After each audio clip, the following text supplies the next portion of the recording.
Ouais les potox, c'est Antox et bienvenue dans cette nouvelle vidéo consacrée à la critique de l'épisode 31 de The Power. Comme d'habitude ça va spoiler de partout, donc je vous invite à regarder l'épisode de votre côté dans un premier temps et ensuite à revenir sur cette vidéo pour qu'on puisse en discuter tous ensemble. Et nous sommes donc de retour à l'indice où finalement ils sont bien passés un par un. J'ai pas compris pourquoi ils ont fait ça. Donc l'indice en question était composé de deux parties, on va dire. La première partie c'est une femme qui se tient un petit peu le nez comme si justement elle était allergique à quelque chose. Et la deuxième partie c'était un parfum où dessus il y avait l'image d'un lion dans la savane. Alors du coup tu te demandes peut-être pourquoi ces indices. Eh bien c'est tout simplement parce que Mai-san est allergique au parfum dans un premier temps. Et dans un second temps c'est parce que son signe astrologique est le lion. Oui t'as bien compris, ça signifie qu'il y a deux indices pour le prix d'un. Alors déjà c'est pas très correct pour Mai-san.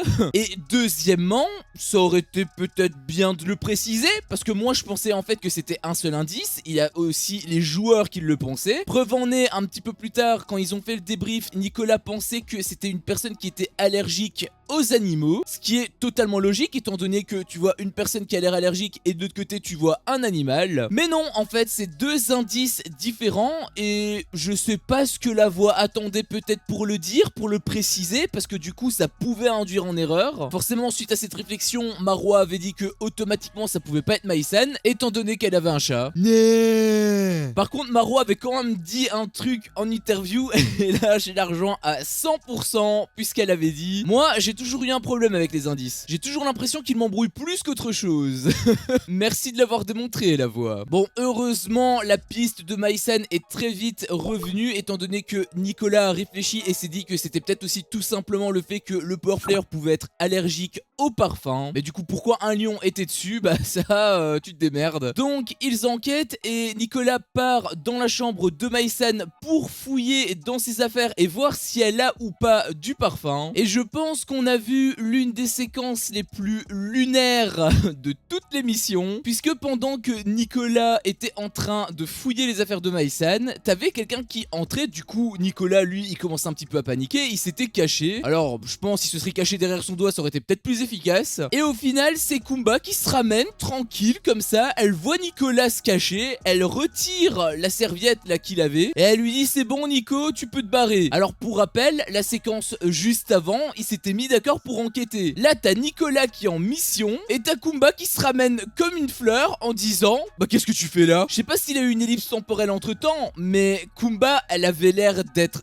tellement à côté de la plaque, c'est quand même hallucinant. Kumba révèle par la suite l'indice à Shona. Nicolas avait pas trop l'air d'apprécier cette révélation faite par Kumba. En revanche, il a quand même apprécié l'idée que Shona a proposée, puisqu'elle a proposé une idée qui était pas si bête que ça en fait. Elle a proposé l'idée de tout simplement se bombarder de parfums et de faire justement du vent pour voir si les autres allaient réagir ou non. Nicolas a ensuite appelé Marwa pour qu'elle soit dans la confidence. Et donc Marwa bombarde ses camarades. Elle en avait même mis dans les yeux de Nicolas. Alors elle avait vraiment abusé parce qu'elle en mettait vraiment partout et à grosse dose en plus. D'ailleurs à la toute fin Marwa s'en était mis un tout petit peu sur elle et Nicolas a insisté pour que non, elle en mette également autant qu'elle en a mis aux autres. Et Marwa elle te lâche: c'est un parfum à 400 balles. Mais pourquoi t'en as mis partout alors? Alors autant j'ai apprécié le plan de Shona à la base puisque bah tout simplement c'était discret, c'était juste elle qui se mettait du parfum et elle voyait les réactions des autres candidats. Autant le plan de Nicolas je suis pas trop fan parce que bah niveau subtilité je pense qu'on peut le chercher encore longtemps. En gros son plan c'était de réunir tout le monde dans le salon et de les bombarder de parfums pour voir justement leur réaction. Alors encore une fois c'est pas bête puisque tu peux justement déceler peut-être une petite allergie ou autre, sauf que tu te doutes bien que tu viens de voir l'indice et tu te comportes comme ça de manière en plus ultra suspecte, parce que je veux dire quand il l'a expliqué aux autres il montrait qu'il était extrêmement suspicieux par rapport au power player. Donc automatiquement Mai-san elle a capté que ça avait forcément un lien avec l'indice, ce qui fait que du coup elle s'est retenue. Bon son allergie elle peut pas le contrôler, ok, mais c'est quand même passé un petit peu inaperçu étant donné que Marwa avait dit justement en interview que à part Mai-san qui avait un petit peu le nez qui coule, sauf qu'apparemment c'est fréquent chez elle, donc au final ça n'a servi strictement à que dalle. En même temps, En même temps, vu la finesse de Nicolas, c'était assez prévisible, hein. Puis la voix annonce le versus, c'est une épreuve d'orthographe. Donc la voix va donner des mots que le candidat va devoir épeler, en précisant que les accents comptent. Et chaque mot correctement éplé équivaut à 1 point. Il y a au total 10 mots et le score du power player à battre pour récupérer l'indice était de 7 sur 10. Donc il faut faire 8 sur 10 pour gagner. Donc ils débattent pour savoir qui participerait à son versus. Ça se jouait entre Gab et Marois. D'ailleurs Nico m'avait fait rire parce que t'avais Marois pour donner un argument en sa faveur. Elle disait en gros qu'elle a été secrétaire juridique. C'était elle qui rédigeait les lettres et tout. Donc elle est excellente en orthographe. Et Nico, il lui avait répondu: oui mais on est tous avocats, secrétaires, médecins. On a fini ici alors Maïsan aussi voulait vraiment jouer. Alors tu te doutes que c'était pour saboter l'épreuve. Son argument d'ailleurs c'était qu'elle avait fait des études de langue. Alors je sais pas exactement quel âge elle a et je sais pas si elle a fini tout ce qu'elle dit, mais elle a fait quand même beaucoup d'études, hein. Études d'ingénieur, études d'histoire, études de langue. Nico m'avait d'ailleurs beaucoup fait rire parce que du coup il l'a remis à sa place en disant que tous ses versus elle les a perdus. Ça c'était un très bon argument. Donc au final c'est quand même Marois qui est choisie. Même Gab avait voté pour elle. Donc c'est elle qui va devoir jouer au versus. Et comment te dire que c'était une honte. En gros les deux premiers mots elle les a trouvés, c'était assez facile en même temps. Le premier c'était pouvoir et le deuxième c'était souverain. Donc elle les a validés, ça commençait plutôt bien honnêtement. En plus les mots c'était pas des mots très compliqués. Donc j'ai envie de te dire ça avait l'air d'être très faisable quand même comme versus. Et puis c'était la descente aux enfers. Mot suivant règne, elle a écrit RAI. Mot d'après tyrannique avec TI, pas TY, TI. Et omnipotence, le tense à la fin, donc TENCE, bah elle écrivait TANCE. Elle savait même pas ce que ça voulait dire. Elle est belle la secrétaire juridique, hein. Elle s'était même justifiée plus tard en disant qu'elle pensait que ce serait des mots normaux. Bah plus normal que ça, c'était difficile. Après il y avait une petite séquence qui m'avait quand même fait rire, c'était quand Marois disait qu'elle aurait aimé gagner son premier versus. Et t'as Maïsan qui lui a répondu: bah fallait aller sur un versus de coloriage en fait. Je suis tellement amoureux de cette fille. Du coup, pas d'indice, donc Nicolas, Shona et Marois faisaient une petite réunion pour mettre leurs suspicions en commun. A noter que Kumba n'était pas présente. Nicolas l'en veut à ce point d'avoir révélé l'indice à Shona. Shona, elle, suspectait Maïsan puisqu'elle disait que en fait elle avait fait exprès d'avoir un score entre guillemets aussi bas pour se fondre dans la masse. En gros, elle lui avait révélé que quand elle était le power player, elle avait fait exprès d'avoir un score aussi bas pour justement brouiller les pistes. Alors, je sais pas trop qui croire, mais j'ai quand même de gros doutes sur Maïsan, puisque sur le versus des drapeaux, elle avait quand même précisé en interview qu'elle s'était donnée à 100%, c'était son vrai score. Et il me semble que dans la semaine des binômes, il n'y avait pas eu de versus. Donc je pense quand même que Maïsan a menti à Shona. Après, son mensonge va peut-être se retourner contre elle, parce que du coup, bah, Shona, elle est quand même sur la bonne piste. Puis un petit peu plus tard, tu as Gab qui rentre dans la pièce, et là, ça a lancé un de ses froids. Déjà parce que le nom de Maïsan était ressorti, et forcément là on parle de Gab, c'est un petit peu son mec, ou son larbin, appelle-le comme tu veux, qui est entré, et en plus, bah c'est Gab, Marois là à l'intérieur, forcément ça fait pas des chocs à pic. Bon, ils ont quand même eu une petite discussion entre eux, alors c'était surtout stratégique, c'était surtout Marois qui demandait à Gab s'il avait quelque chose, ce à quoi Gab avait répondu qu'il avait rien, il l'avait même juré, Marois l'a quand même cru. Après Gab il avait un petit peu abusé, j'avais trouvé, parce que il demandait c'était quoi un petit peu sa jauge de confiance envers lui. Lui il pensait qu'elle était autour de 60-69%. Non, faut pas déconner non plus. T'as éliminé son meilleur ami, je te rappelle. Et puis pour mon plus grand désarroi vient la désignation de la cible. Si t'étais présent lors du stream de samedi ou que tu l'as vu en rediffusion, tu sais de quoi je parle. Je vais vraiment arrêter de faire des paris moi. Et au final la cible cette semaine, avec mon plus grand étonnement honnêtement, c'était Eddie. Alors le choix de Maïsan était pas spécialement si illogique que ça. En gros son plan c'était de faire alliance avec Eddie pour pouvoir éliminer la cible masquée. Sauf que elle était persuadée que la cible masqué c'était Kumba suite à l'erreur du coup qu'elle avait fait là sur le fauteuil noir. Mais du coup elle a très mal calculé son coup puisque déjà c'est pas Kumba, c'est Marwa la cible masquée. Et ensuite apparemment c'est également son amie et elle avait l'air sincère d'ailleurs. Du coup les plans de Mei-san tombent complètement à l'eau puisque elle pensait en fait pouvoir manipuler Kumba étant donné qu'elle est tout le temps à côté de la plaque. Sauf que étant donné que c'est Marwa et qu'elle a quand même vu pas mal de fois juste quand elle enquêtait, bah là du coup c'est pas la même chose hein.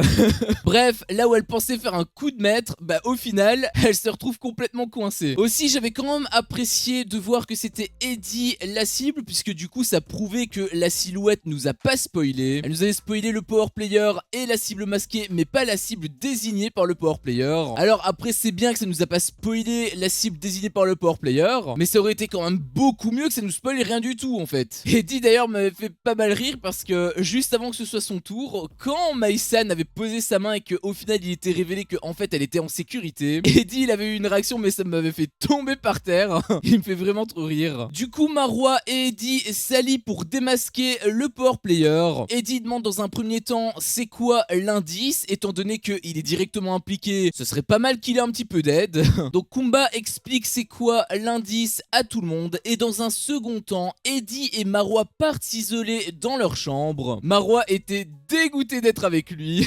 Alors j'ai trouvé qu'elle était pas très juste envers lui puisqu'elle a dit en interview que lui et ses enquêtes étaient nulles. Alors il a quand même démasqué Nicolo. Donc ils discutaient et ça m'avait fait un petit peu sourire parce que il y avait quelqu'un qui avait toqué à la porte et Eddie avait dit que non parce qu'il voulait vraiment discuter en huis clos. Et la personne qui a toqué est quand même rentrée et elle s'est faite complètement jarter par Eddie. Et il s'avère que la personne qui est rentrée c'était Mei-san et elle avait l'air d'être un petit peu outrée comme ça, comme si c'était évident que c'était pas elle le power player. Puis ils en sont venus à la déduction que ça pouvait être Nicolas étant donné que peut-être que sur le drapeau croate il avait un lion dessus. Alors pour rappel le drapeau croate c'est ça, donc aucun lion à l'horizon.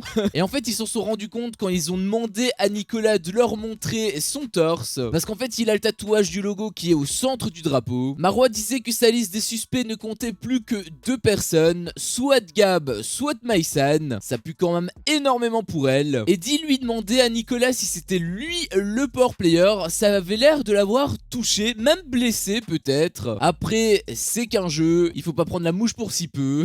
Puis ensuite vient une soirée sur le thème de la voyance. Shona avait fait une petite séance à Marwa et à Eddie. Bon, en réalité, je pense que c'était un petit peu du meublage quand même. Même s'il y a eu quand même 2 petites choses intéressantes. La première, c'était l'une des cartes qui avait été révélée à Marwa où elle disait en fait qu'elle se ferait trahir ou qu'elle trahirait elle-même. Donc si elle y croit, elle pourrait se dire que c'est peut-être Gab qui lui a mis à l'envers. Bon, à ce qui paraît, elle est aussi très amie avec Mei-san, donc ça marche quand même avec elle. Et la deuxième chose, c'était le retour de bâton que Eddie pouvait subir. Il appréhendait énormément le karma avec Yael. J'espère tellement que cette carte est vraie. Et puis Nicolas avait eu une idée mais tellement conne que c'est difficile à décrire en fait. En gros son idée c'était que comme il y avait une personne qui avait l'air justement d'être un petit peu dégoûtée par une odeur, son hypothèse était tout simplement que la personne n'aimait pas les mauvaises odeurs et donc il demande à tout le monde de lui sentir les aisselles. Alors je sais pas si c'est scripté par la prod, en tout cas ça en avait l'air parce que c'était tellement con que je peux pas concevoir que des candidats qui sont censés enquêter sérieusement puissent proposer une idée pareille quoi. Non parce que s'il est sérieux, ça veut dire que les personnes qui seront dégoûtées par ces aisselles, ce sont tous des suspects. Bah dans ce cas là ça veut dire qu'ils le sont tous. Comment tu peux pas être dégoûté par des aisselles? À moins que tu sois fétichiste, mais c'est un petit peu la norme. Bref, cette séquence était censée être drôle, mais moi ça m'a plus dégoûté qu'autre chose. Et ensuite, Marwa observait avec insistance Mei-san. Elle avait même reniflé son odeur. Elle avait même dit que son plan à la base c'était de s'allier avec Eddie pour l'éliminer elle. Elle a tout compris. Mei-san s'était quand même plus ou moins bien défendue au début puisqu'elle disait qu'il y avait 4 personnes avant elle qu'elle voulait absolument éliminer. Elle l'a même juré sur la tête de sa sœur. Pauvre sœur. Le problème c'est que ça a pas marché puisque Marwa voit absolument tout ce qui se passe. Mei-san bégayait, stressée, elle a même très mal elle réagit quand Gab lui a demandé si c'était elle le power player. Bref, un comportement extrêmement douteux, ce qui a fait lever le ton. Marwa s'était un petit peu clashé avec Maïsan qui s'est rendu compte que justement elle était en train de trahir. Enfin de trahir des personnes qu'elle aimait sincèrement, pas comme Océane.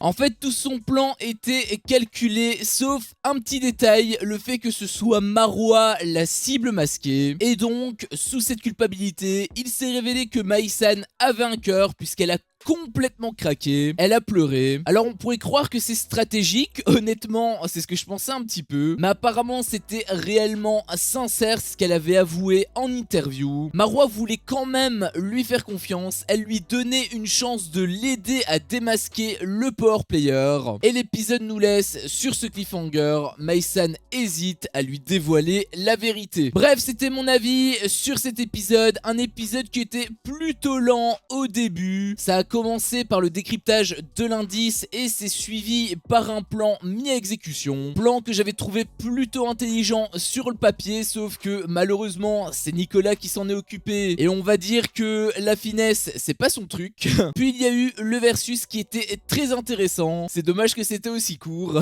Et s'en est suivi de la désignation de la cible. Vraiment on a eu un best-of sur cet épisode et ça a fini par un énorme clash où Marwa est persuadée que c'est Maïsan le power player, ce qui signifie que Maïsan aurait trahi son amitié avec Marwa. Et bien évidemment ça nous a laissé sur un cliffhanger. Est-ce que Maïsan va lui dévoiler la vérité ou non? Honnêtement je pense pas qu'elle va lui avouer la vérité, mais à mon avis elle va quand même se sentir extrêmement mal, ce qui va s'en ressentir énormément. Et je pense que malheureusement pour elle, c'est elle qui va être éliminée. Sur ce c'est la fin de cette vidéo. Si mon contenu te plaît, fais-le moi savoir en me laissant un énorme pouce bleu. À chaque fois que je vois ça, je vois que mon contenu plaît et donc moi ça me motive à continuer. Si t'es pas encore un peu tox, qu'est-ce que tu attends pour me défoncer ce gros bouton rouge? N'hésite pas à activer la cloche pour ne rien louper et je te dis à la prochaine pour une prochaine vidéo. Ciao.